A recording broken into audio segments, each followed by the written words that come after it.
皆さんこんにちは。こんにちは。リアルな日本語ビデオポッドキャストのお時間です。お時間です。私は日本語コーチのしおんです。私も日本語コーチのよしです。はい。このポッドキャストでは日本語を勉強している皆さんに向けて、日本の文化や日本語について、そして私たちが日々感じていることなどを自然な日本語でお届けしています。はい。はい。ということで、今日ねちょっといつも紹介コーナーやってるんだけど、特に今日紹介するものがなくて、はい。さっきローソンで買ってきたカフェラテがあります。ちょっと僕は水筒に入れたんで、水筒に入れました。タンブラーに入ってる。はい。そう。これはローソンですね。ローソンのメガアイスカフェラテです。めっちゃ好き。これなんかほぼ毎日のように飲んでるよね。飲んでるかも。乾杯はしないんですね。あ、すいませんでした。飲んでました。じゃあ乾杯。はい。美味しい。なんかパッケージがさ、なんか夏っぽくなって可愛くなった。そうね、夏仕様になりました。そう、ひまわりが咲いてて可愛いです。ね。ということで、ゆるく今日も話していこうかなと思います。はい。今さ、今日ちょうど撮ってるのがさ、8月2日ですね。そうだね。はい。そう、8月だよ。早くない？早いね。8月。今朝ずっと7月だと思ってた。終わっちゃったんですよ、7月。ね、今年の上半期振り返ろうかなと思って、たらもう8月なんですね。そうだよ、もう8月です。じゃあもう今年もだいぶ後半戦に入ってきたという感じですね。そう。じゃあ上半期、その2026年の前半はどんな感じでしたか、よしは。でもそうですね、1月に転職して、そうね、最初の3ヶ月は東京に、多分住んでたかな、2ヶ月3ヶ月ぐらい住んでて、そこからリモートで働くみたいな感じでしたね。でもなんか新しい業界だし、新しい職種とかも新しい業務をやってたので、日々刺激的な毎日を過ごしてましたよ。そっか、3ヶ月ぐらい東京に行ったね。そういえばそうでした。私はお家で一人ぼっちでした。そうね。そう、でも私のお父さんもちょうど1月に引っ越してきて、素晴らしい。居候してたわ、私の家に。ね、なんか最初に3ヶ月ぐらい住んでたよね、多分ね。そう、お父さんが、沖縄で家を探すために、家がなかったから、その時ね、家を探す前にこっちに来てたから、そう、私の家に、ほんと2ヶ月ぐらいかな。ね。そう、一緒にね、私とお父さんと2人暮らししてました。なんか実家みたいになってたよね。実家だった。お父さんさ、料理人なんだけど、和食の料理人だからさ、ご飯全部用意してくれるの。めっちゃすごいじゃん。めっちゃありがたかった。その2ヶ月が多分だいぶ仕事進んだと思うけど、何してたの？私？でもね、ずっと仕事してたね。どっちかっていうと、お父さんに私の生活面をサポートしてもらって、私はもう四六時中仕事してましたね。何してたの？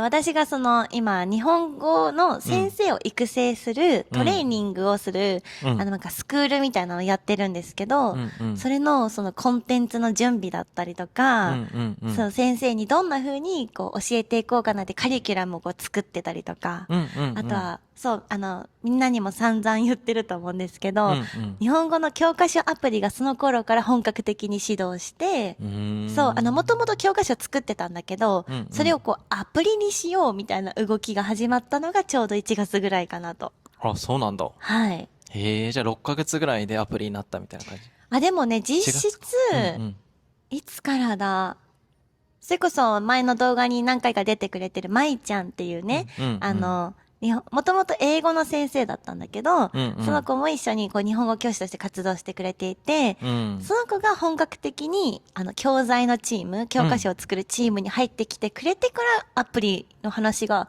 もっと前に進んだから、いつだあれ ?3 月 ?4 月そう、そんくらいか。だから2ヶ月ぐらいでアプリ作ったんだよね。3ヶ月とか。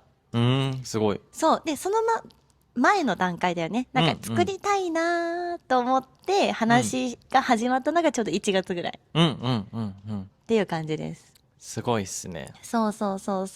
だいぶ2ヶ月ぐらいでアプリになったんですね。そうなの。でもね、いろいろあった。それこそエンジニアの人探したりとか、なんか初めてでしょ、そんなことするの。うんうん、確かに確かに。難しかったですね。何が難しかったですか？どんな人に何をお願いすれば確かに。形になるのか分かんなくて、確かに確かに。そう、それがね、めっちゃ難しかった。まあそう。エンジニアって言っても何人もいるしね。そう、なんか、担当領域も違うし。そう、それがさ、分かんなかったの。そう、デザインが得意な人もいたりとか、なんか UI、UX とかよくね、言うと思うけど、そのユーザーの体験とかを、うまく作るのが得意な人とか、本当に私たちには分からない裏側のシステムを構築する人が得意だったりとかさ、なんかいろいろ得意分野があるのすら知らなかった。そうそう。確かに確かに。なんかエンジニアに頼んだらアプリできると思ってた。でもエンジニアに頼んだんでしょ？はい、結論頼んではいる。なので、大枠は、何回かこのポッドキャストにも出てくれているすみかちゃんっていう、私のこう、パートナーだよね、ビジネスパートナーが、デザインとかもすごくできる子で、表側のものだったりとか、その UI とかは全部すみかちゃんがやってくれて、その後ろ側のシステム構築はそのエンジニアの人に今お願いしてるような感じですね。で、結論いい感じってことですか？まあ、なんとかなると思います。はい。みんなに届ける頃にはちゃんとしたものが届けられると思いますね。すごい。はい。ちょうど昨日さ、仮リリースしたんだよね。8月1日にね。そうなの、そうなの。確かに確かに。どうでしたか？見てみてアプリ。でも、なんか、すごいね。今まで、まあ、ノーションとか、他のツールで使ってたものが1個のアプリで使えるようになるし、まあ、生徒さんにとっても先生にとっても授業がしやすくて、アプリもなんか学習進捗とかが見えるから日々、学びたいと思うような UI になってるから、ものすごく使ってみたいなとは思いますね。そう、一番はやっぱり生徒さん、日本語をこう勉強している学習者さんにとって、なんか、学習が楽しみになるようなアプリにしたいなと思って、すごいね、可愛くしたりとか、いろんな工夫をね、実は入れています。ね、楽しみだね。そうね。今月、皆さんにお届けするのはいつだっけ？ 1 月？1月？来年の？違う、いつ？何の話？この見てる人というか、この受講生の人、この動画を見ている日本語を学びたい人。学習者さんってこと？は、9月か10月にはもうローンチしたいなという感じですね。なるほどです。はい。という感じで。じゃあ、あと少しですね。あと少し。昨日、ちょうど、仮リリースって形で、先生たちにちょっと公開して、その先生たちが教えてる生徒さんが、一旦体験として使ってもらうような感じになっていって、でそこからこうなんか改善点だったりとかアップデートが多分あると思うので、そこから1ヶ月ぐらいかけて、またより良いものに、そして完成という形になっています。楽しみですね。はい。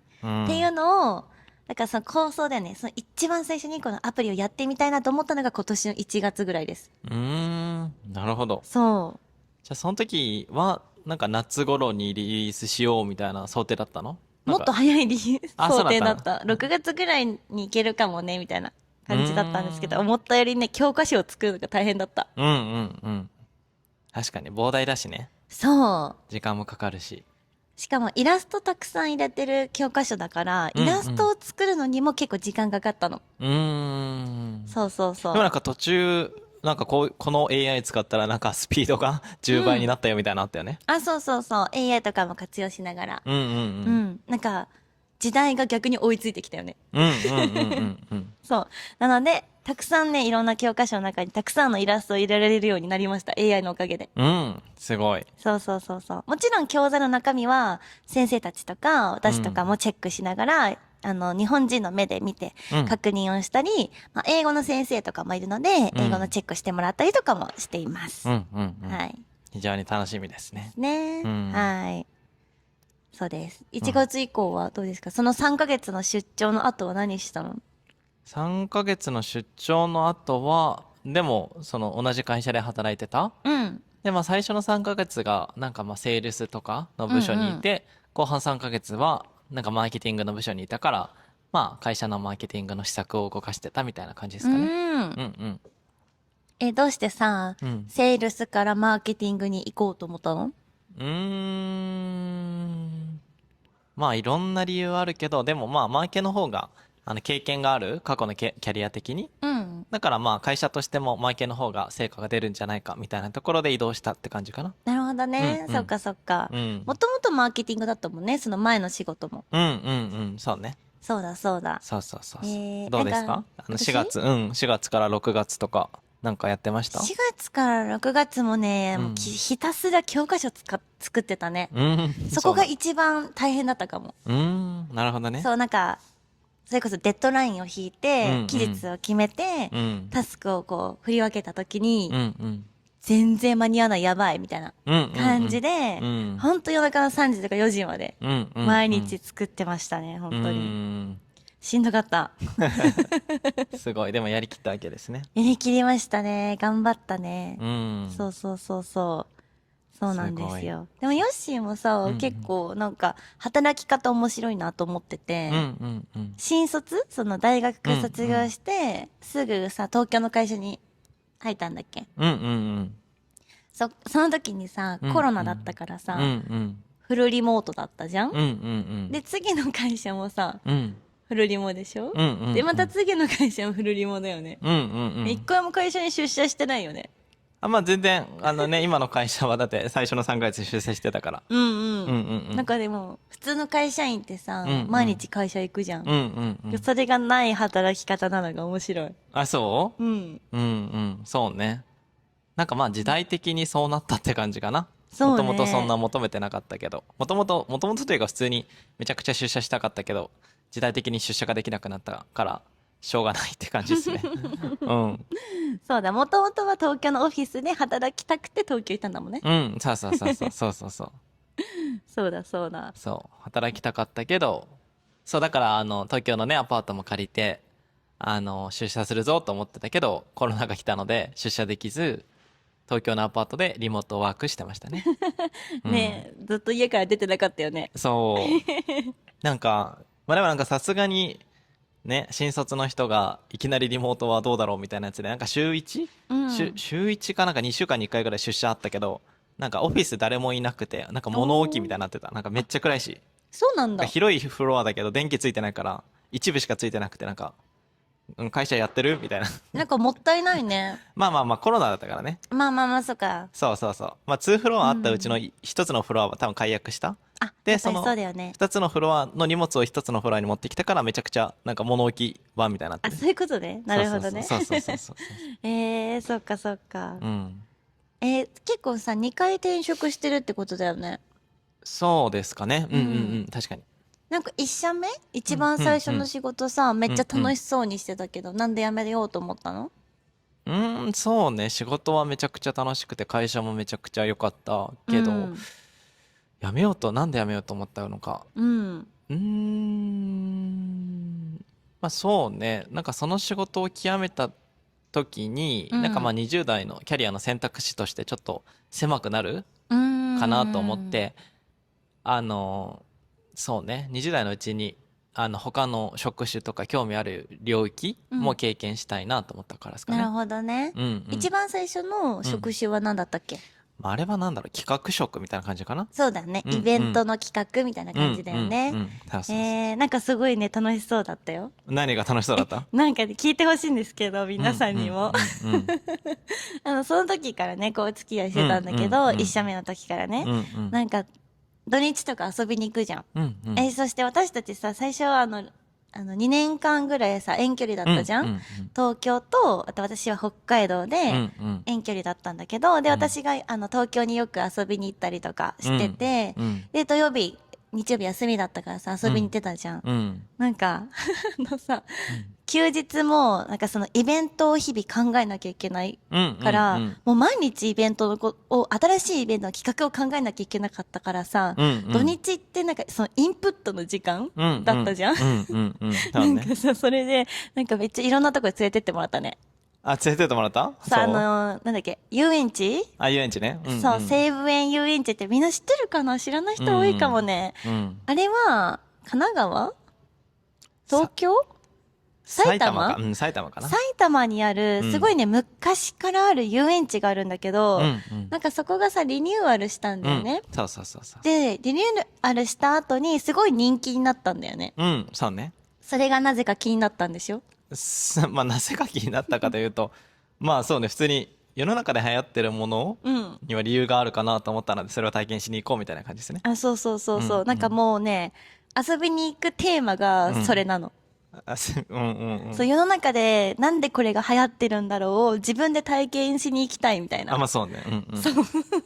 それはそう。でも大体ね、うん。遊びも理由はそうなんだけど、うんうん。インプットの視点で、うんその遊びうを選んでてめっちゃ面白いなと思ってた。ん。そう。よくそれに付き合ってくれましたねという感じでしたね。私はね、好きだった、あ、そうなんや。面白かったなって思って、うんうん別にそれがなんか仕事なんだからさ、とか全く思ってなかった。うん。うんうんううん。ん。普通に私も、へえ、みたいな。まあまあまあ、流行ってるのにはね、楽しいからね。あ、そうそうそう普通にそうそう。楽しめるから流行ってるのうん。であって。そうね。うん。なんかそういうのを土日にやってましたね。そう。よくやなんか、ってました。イベントっていうとなんかオフラインのイベントが多分みんな想像するけど、僕はどっちかというとオンラインのイベントそなんか、うん、めっちゃわかりやすく言うと何なんでしょうね。なんかゲームとかの、キャンペーン施策みたいなう。うーん。なんかダイヤがもらえるとかうん。なんか毎月とか毎週何かしらのイベントがなんかゲーうん。ムの中で行われると思うんですけど、そういうイベントの担当うん。をやってて、毎月かなりの量の、新規イベントとかを作んないといけなくて、なんか前提、ネタ切れネタというかそういうアイディアが湧かないから、世の中で流行ってるものから、そのアイディアを持っていこうみたいなところで、平日は、ずっと仕事してたから土日をうん。使おうみたいな感じでそう、やってそうそう。ましたね。だからアウトプットを日々さ、うん。平日でいっぱいやってるから、あ、多そう分土日はそうそうそう。インプットしたいみたあ、いな感そうそうじだよね。そうそうそそうう。そう。月曜日にネタが書けないから。そうそうそうそうそうそう。それはそうかもしれない。芸人さんみたいだね、なんか。うん、まあ毎確かに確かに。週ネタ書いてさ、確かにね、舞台があうん。るからね。そう、舞台で、そのネタを披露しうんうて、んなんか新しいネタ作んなきゃみたいなうん。うさ、んうん。なんかね、芸人さんみたいだね。でもそれはそうかも。でもアウトプットする場所が強制的にあるから、うん。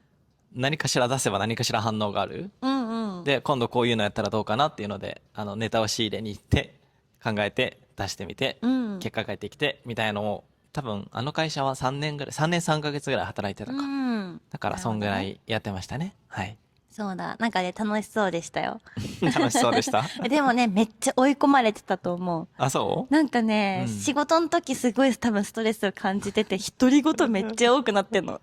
あ、そそうなんか、私とさ、おう。う家んうん。で仕事を普段してるから、お家でさ、仕うん事してる姿とかもよく見てたんだけど、うんずっと何かに怒ってんだよね、一人で。うん。怖い、危ない人じゃん。誰かとミーティングしてるのかなと思ったら一人でずっと言ってんの。怖っ。そう。最初大丈夫かなと思ってさ、うん、大丈夫だった大丈夫だった、一人で喋ってるだけだったし、ああ、そうか。なんかそれを別にさ、私にぶつけてこないじゃん、別に。うんううん、ん。全くぶつけてこないというか、そのイ関ライ係ないもん。ラとかをね。関係なさすぎるもんだって。関係ない、私関係ないからね。そう。うんうん。なんかそれは偉いなと思ってたね。ありがとうございまそう。す。でさ、当時私北海道に住んでた時、猫うんう2匹さ、ん。家にいたんだうんうんうけどさ、ん。大丈夫かなみたいな感じで猫たちも見てたよ。すっごいでかい声で一人で喋ってるから。まあなんか普通にオンラインミーティングやっててもね、猫にとってはこいつ何喋ってんだろうってなるからね。まあそうそうそう。オンラインそうそう。ミーティングと独り言あんま変わんないよ、多分。一人で喋ってんな、ぐらいだから。そう、大丈夫かなみたいな感じで見てたよ、猫ちゃん。あ、そうか。うん。そ全然。れがね、面白かったですね。あね。そうそうそう。全然平気でした。大丈夫です。うん、よかったです。はい。ね。そんな感じです。リモートワークいいよね、でも。まあいいとこと悪いとこはありますけどまあ、そね。うだうね。やっぱオフラインん。の良さもあるよね。めちゃくちゃあると思うん、それはね、思えます。なんか作業系はリモートでもいいけど、うん。ね、何かを決めるとか、団結感を強くするとかオフラインがやっぱ強いので、うん。ずっとリモートは、よくはないと思うね。そうだね、なんか選べるのがいいよね。うんうんうん。今結構選べるから良くない？会社的にもそうんうう。なんか、ん集まりたいと思った時に集まれたりとかうん。うさ、んうんうん。結構作業がメインの時はみんなそれぞれの場所で作業したりとかしてるじゃん。今の働き方はね。うんうんうん。それ良くない？めっちゃいいめっちゃいい。ね、めっちゃいいよね。今度さ、8月末にね、うん福岡うん。行くんだよね、また。うん、今月末ですね、もう8あ、月。そう、今月末、もう飛行機取ったし、ホテルも取ったし。準備万端。楽しみだね。福岡ね。多分、過去のポッドキャストで福岡行きたいなというのは、なんかどっかで喋った気がするけど。喋った。実現します。ついに福岡に上陸します。そう、福岡行ったことないんだもんね。ないね。初めて福岡です。うん。まあ基本的にはお仕事メインで行くんですけど、福岡にもともと友達がいて、で、他の友達も、まあ会社のメンバーなんだけど、もう、福岡に集合して、みんなで旅行も行こうかみたいなね。土日。確かに確かに。そう。我らに土日という概念はなさそうだが。別に土日じゃなくていいんだけどね。そう。まあ確かに。みんな、そうだね。会社員が誰一人いないか。会社員一人もいない、私たちのメンバー。てか、もともと僕だけだったんだよね、会社員。そう。もともとヨッシーだけが会社員で、まあ、ヨッシーに合わせて予定組んでたらなんか土日になるみたいなさ。まあ、それはそう。そう。確かに。ね、晴れて、卒業しましたね、会社員を。晴れて、確かに卒業しました。おめでとうございます。ありがとうございます。で、前のね、会社はとっても素敵な会社だったけどね。ステップアップということで。はい、ステップアップということで。はい、頑張っていきます。そうね、フリーランスですね。まずは。まあ私の会社のお仕事も手伝ってくれているんだけど、かなり。でも自分でもね、やりたいことがあって。そう。はい。いや、楽しみですね、これから。そうね、一歩一歩やっていきます。なんか怖くはなかったの？会社員。結構さ、会社員にこだわってるわけではなかったかもしれないけど、ちゃんと会社の道を歩いてたのに、急に2週間ぐらいで辞めたよね。それは何だったの？まあ、そうね。まあ、そういう運命だったという感じですかね。運命でしたか？はい。そういう運命だったという感じですかね。怖くはなかった？別に。まあね、だって僕以外全員会社員じゃないので。そうなんだよね。なんかね、私たちの周りね、てか私の周りが会社員いないんだよね。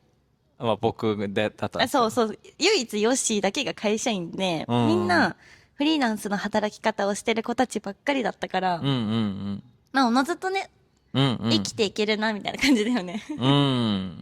なんかまあどうにかなるかなというところ。全然どうにかなるよ。まあそうね。そういう感じですかね。でもワクワクの方が勝ってる？ワクワク、そうね。なんか、これ言うとおかしいですけど、会社員からフリーランスになったことで、なんか、変わってる部分もあるけど、変わってない部分もあるかなとは思ってる。なんかそれこそ働き方は特に変わってない。そうだね。そう。で、まあ、給料みたいなところが、自分の、成果に直結しているところが、まあ、フリーランスかなというところなので、なんかそこまで変わったかというと、あんま変わってない感じはある。だからまあ、マインドだけフリーランスのマインドにしたら、そんなに変わんないかなっていう感じ。そうだよね。だってさ、結局やることいっぱいあるじゃん。そう。フリーランスになったとて、別に自由になっていきなりお金も時間もさ、もらえるわけじゃなくて、下積みが、これから始まるわけだもんね、ヨッシーは。そう。なんかあんま変わってない。変わってるけどあんま変わってない。いやでもそうかもね。なんか時間が決められなくなっただけで。まあでもそもそもそんな時間を決めて働いてた感じでもないんでね。そう。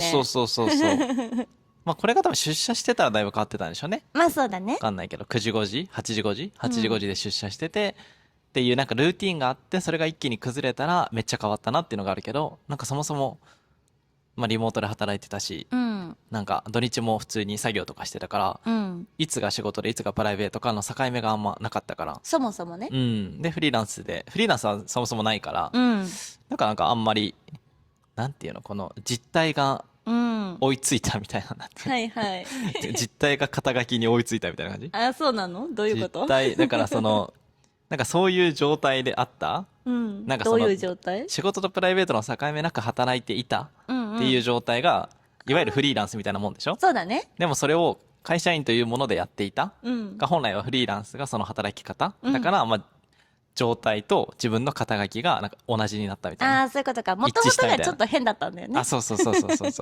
会社の時の働き方がちょっと変だった。フリーランスっぽかった。そう。ね、だからそんな変わってるようで変わってない。そうだね。あんま変わってないよね。あんま変わってない。確かに。だからそれこそしおんさんのなんか銀行員やってた時からその次の働き方が多分だいぶ変わったんじゃないの？全然違う。そう、銀行員の時は普通に朝8時に行って、ほんと5時とか、まあ一応残業が結構あったから6時、7時になってたけど、毎日。でもそのルーティンだったね。月曜日から金曜日まで。それが多分だいぶ変わったか、次の仕事でね。変わったね。なんか私は18歳からそこの会社に入って、21歳ぐらいの時に辞めて、その、オーストラリア行こうと思って、オーストラリア行って帰ってきて、でそっからね、ちょっと私のフリーランス下積み自体が始まるんですよ。でそこがもう、でもお金なかったから、全然ね。だから稼がなきゃみたいなところで、アルバイトめっちゃしたの。そう。だからなんなら、社会人の時より忙しかった。だって朝さ、普通にお花屋さんで働いてたんだけど、お花屋さん行って、なんかお花のさ、花瓶の水返したりとかして、重労働なんだけど結構。それやって、ってなって、その後カフェのアルバイトに行って、カフェのアルバイトした後に、ホテルのフロントの夜勤業務をやってた。それを週7で。やば。そう。で、ホテルのさ、夜勤は夜の10時から朝の5時までだったの。めっちゃしんどくて。いつ寝てんの？あんま寝てない？で、だから休憩中とかに仮眠を取るって感じ？なるほどね。そう。本当にそんな感じの生活で、あの時若かったからできたと思う。まあできてなかったけどね、ほぼ。そうね。ホテルの夜勤の時、なんかテレビ電話した記憶ある。でもね、多分テレビ電話した時のホテルの前にも別のホテルで働いてたの。ああ、なるほどね。そう。そこのホテルは2時間の休憩があって、しかも客室のベッドで寝れたの。めっちゃいいじゃん。ちゃんとしてる。で、そこでなんかめっちゃぐっすり、睡眠をとるって感じ。素晴らしいね。そう。素晴らしい。でもなんか寝過ごしそうだけど、2時間で起きれたのちゃんと。でもなんか一応目覚ましめっちゃ置いて、なるほどね。そう。そうなんだ。起きれるんだ。すごいね。その時は気張ってたんで起きれましたね。そうか。なるほどね。そう、そんな感じで、若い頃は働いてましたね。しんどかった。まだ若くないみたいな。まだ20代ですよ。まだギリギリ20代なんですけど。はい。でもそんな、何年前の話？ 5 年前とか ?6 年前とか。でもいいですよね。そういう下積みがあって今があると。そうだね。やってよかったと思う。なんか苦労しといてよかったなって思う。なんか、今だけ私を見てる人、今の私だけを見てる人は、なんかめっちゃうまくいっててすごいって思われちゃうんだけど、全然そんなことなくて、会社員は本当に私向いてなかったから、そう。だから、そのフリーターみたいな働き方してたんだけど、だからみんなの方がすごいなって思う。まあ、確かに。まあでもやっと自分のエネルギーの使い方が見えたみたいな感じですね。そうなんですよ。その時は、そのフリーターやってた頃は、自分のやりたいことが何なのかわからない期間だった。へえ、そうなんだ。そう。なんかね、ぼんやりとあったんだけど、なんか形にできなかったり、やってみようと思ってやってみたけど、まあ、そこで収入がもらえないとかね。そう。うまくこう生活できるほど収入稼げなくて、これじゃダメじゃんみたいな。っていうのを繰り返しました。すごい。それ5年ぐらいあった？そういう期間。あった5年ぐらいですね、まさに。すごいです。超しんどかった。そうだよね。で、周りはさ、普通にキャリア積んでって、まあ。普通に働いて、しかもさ、女の子、私、女の子だからさ、それこそ、結婚したり、子供生まれたりとか、どんどんしていく中で、私ずっとフリーターなんだけど、みたいな。そう。感じだった。不安でしたね。不安だったんだ、でも。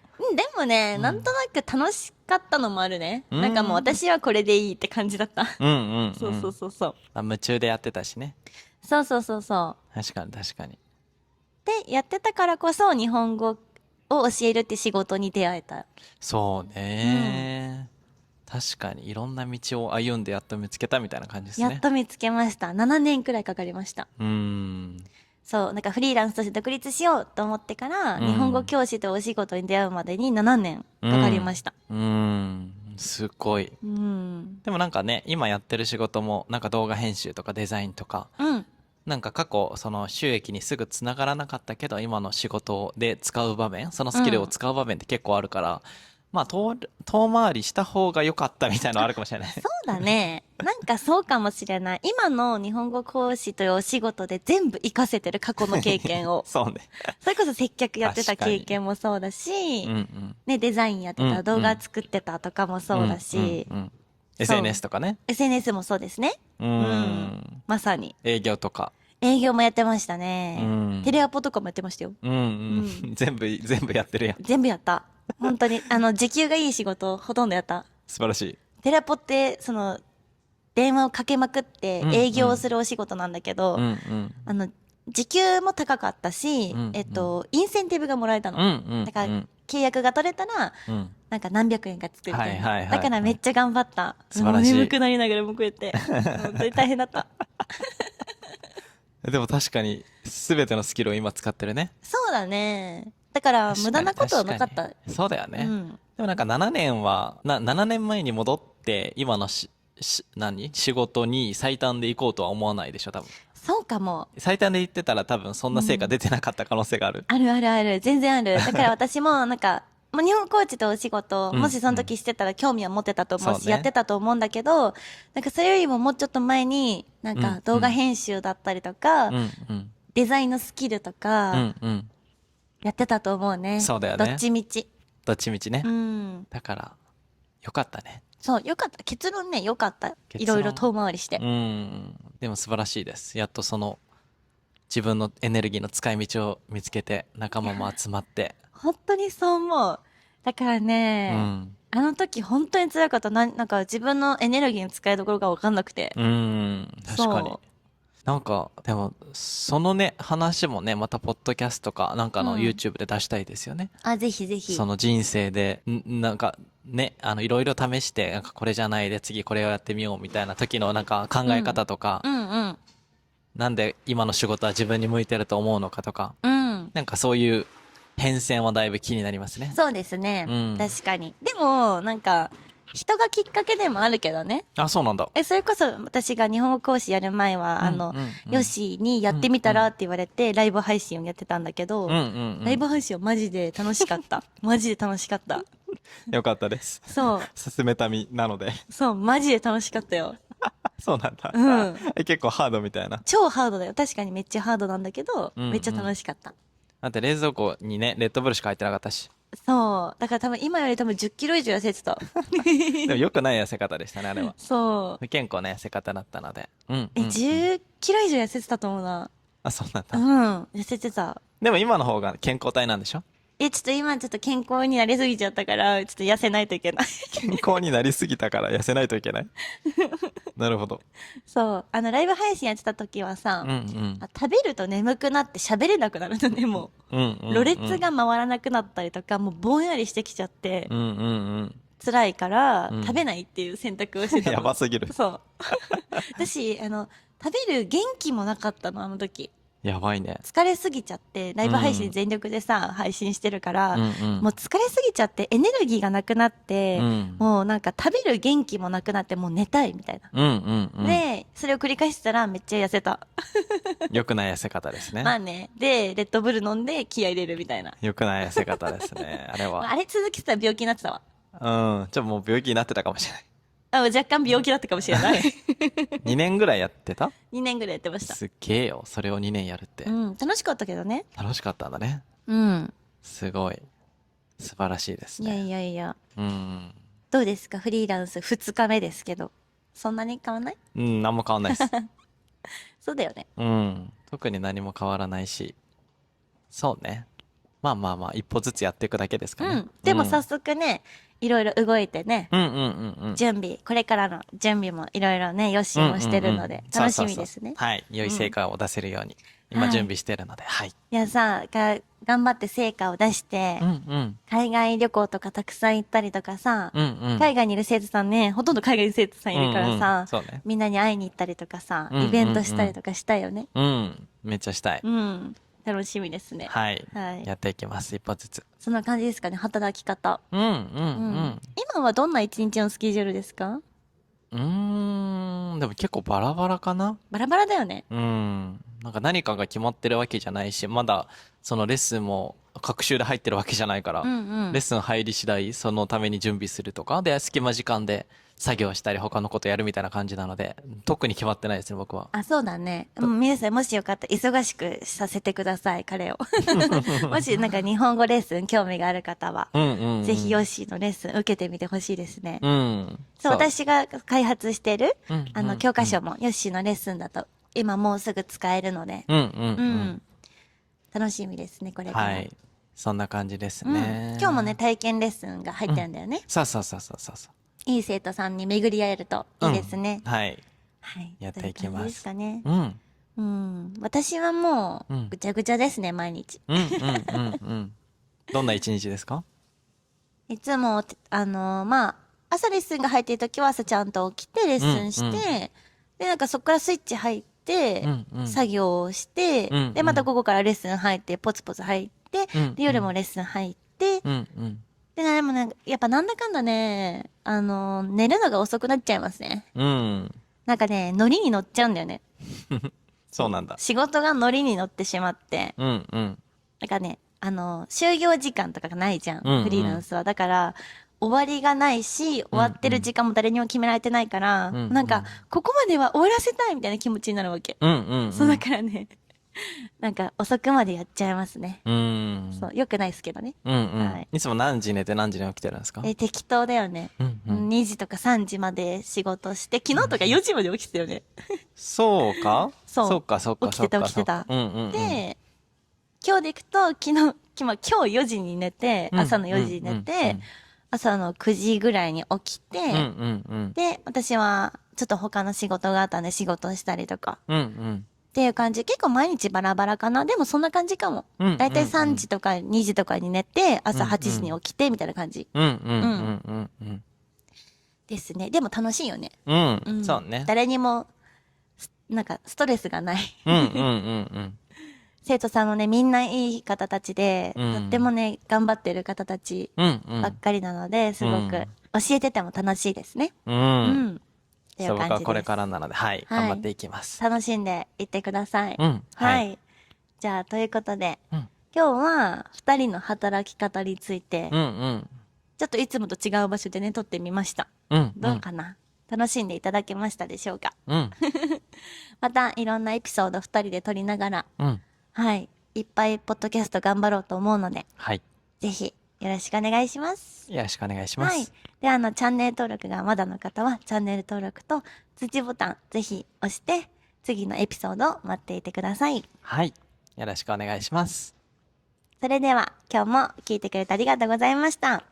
またねー。バイバーイ